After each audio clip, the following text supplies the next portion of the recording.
8 मार्च 2014 को Malaysian airline का एक जहाज कुआलालंपुर से टेक ऑफ तो हुआ, लेकिन वो अपनी मंजिल बीजिंग तक नहीं पहुंचा। आज तक किसी को भी मालूम नहीं पड़ा कि ये जहाज गया तो आखिर गया कहां।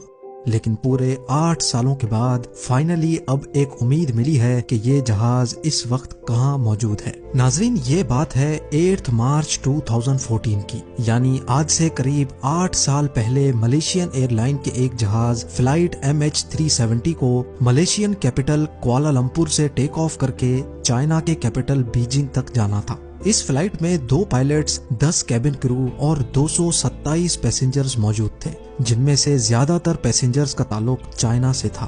दोनों पायलट्स इंतहाई एक्सपीरियंस थे, जिनमें से 53 साल के कैप्टन ज़ाहरी अहमद शाह को 33 साल का फ्लाइट एक्सपीरियंस था, जबकि 27 साल के को पायलट फारिक अब्दुल हमीद एक जूनियर पायलट थे, जिनको 7 साल का फ्लाइट एक्सपीरियंस था। अगर इस प्लेन की बात की जाए तो 11 साल पुराना ये बोइंग 777 जहाज था, जिसमें ना ही किसी किस्म की कोई प्रॉब्लम थी और ना ही पास्ट में ये जहाज किसी मैकेनिकल या इलेक्ट्रिकल हादसे का शिकार हुआ था।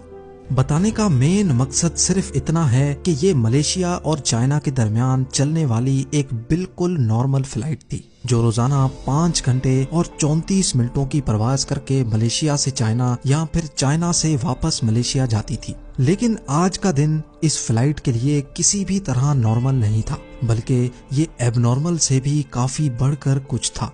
बेशक फ्लाइट MH370 को सिर्फ 5 घंटे और 34 मिनटों के लिए परवाज करनी थी, लेकिन टेक ऑफ से पहले इसमें जरूरत से ज्यादा फ्यूल डाला गया, जिससे वो 7 घंटे 41 मिनट तक फ्लाई कर सकती थी, यानी अपनी रिक्वायरमेंट से भी 2.25 घंटे ज्यादा। ऐसा करना भी एयरलाइंस की एक रूटीन प्रैक्टिस होती है, ताकि अगर प्लेन को खराब मौसम या किसी इमरजेंसी में कहीं और डाइवर्ट किया जाए तो उसके पास एक्स्ट्रा फ्यूल मौजूद हो।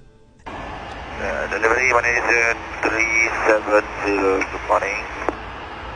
Malaysian 370, standby. Malaysian 370, request level. 370, we are ready, requesting flight level 340 to Beijing. ये दिन था 8 मार्च 2014 का और रात के 12:42 पे फ्लाइट MH370 ने रूटीन के मुताबिक कुआलालंपुर से टेक ऑफ किया। फर्स्ट पायलट ज़ाहरी टेक ऑफ से पहले और उसके बाद भी Kuala Lumpur air traffic control tower से डायरेक्ट कांटेक्ट में थे। टेक ऑफ करते ही जहाज ने अपनी डायरेक्शन साउथ चाइना सी की तरफ कर दी और ठीक 20 मिनटों के बाद, यानी रात के 1:09 पर जहाज में लगे ट्रांसपोंडर ने अपनी करंट GPS लोकेशन कुआलालंपुर